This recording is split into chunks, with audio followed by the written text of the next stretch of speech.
Welcome friends.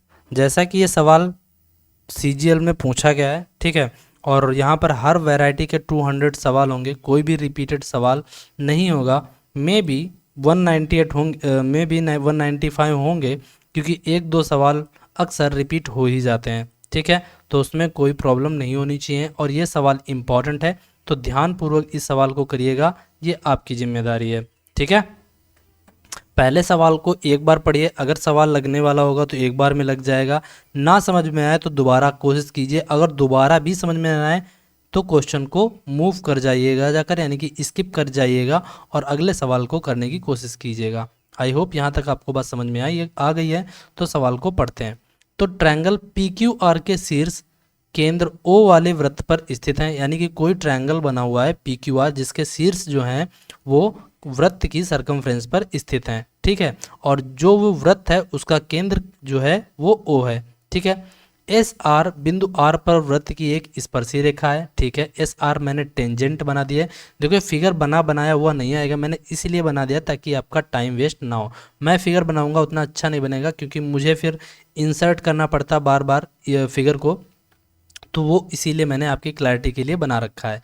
आपको आपका time भी बचेगा और आप कर भी पाएंगे। यदि Q R angle O R S को समद्विभाजित करता है, यानी कि जो ये क्यू आर जो ट्रायंगल की भुजा है ये ओ आर और एस आर के बीच के एंगल को क्या करती है, इक्वली बाइसेक्ट करती है।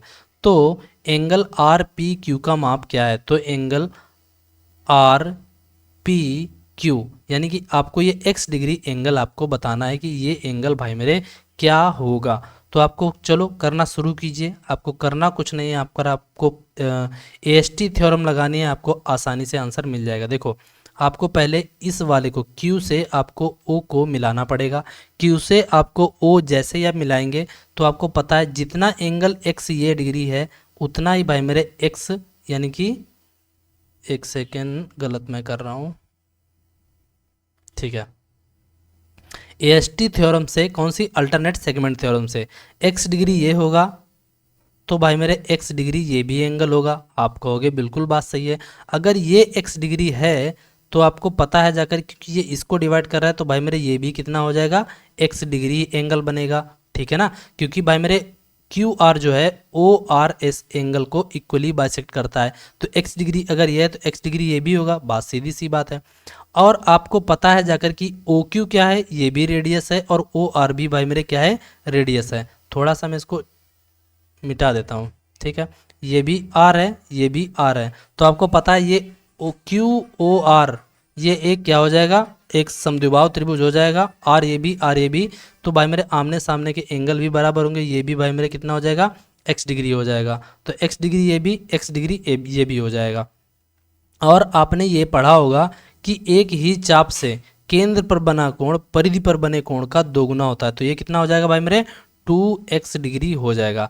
अब आप बता सकते हो, आप यहाँ पर ट्रायंगल क्यू ओ आर देखेंगे तो क्यू ओ आर ट्रायंगल में आपको पता चलेगा कि सभी कोणों का योग, किसी भी ट्रायंगल के सभी कोणों का योग 180 डिग्री होता है। तो यहाँ पर कितना मिलेगा, x degree plus x degree plus 2x degree. ये वो वाली x नहीं है जो आप समझ रहे हो, आप वाली x, वो वाली x नहीं है भाई मेरे, उसको छोड़ दो, यहाँ पर ये सवाल लगाओ। तो ये भाई मेरे x, ये यहाँ पर भाई मेरे कोई भी मान हो सकता है। तो यहाँ पर कितना हो गया, 4x डिग्री, 4x की वैल्यू 180 डिग्री, और x डिग्री बराबर यहाँ से 4 को सॉर्ट आउट करेंगे तो x की डिग्री की मान आ जाएगी 45 डिग्री। आपसे पूछा है आर पी क्यू, यानी x डिग्री का मान पूछा था, तो आंसर आपका ऑप्शन ए करेक्ट हो जाएगा। आपको बस यहाँ पर एक थ्योरम पता होनी चाहिए थी, AST theorem, alternate segment theorem जिसको बोलते हैं, ये यहाँ पर इंपॉर्टेंट था, ठीक है। आई होप यहाँ तक आपको बात समझ में आ गई हो, ठीक है।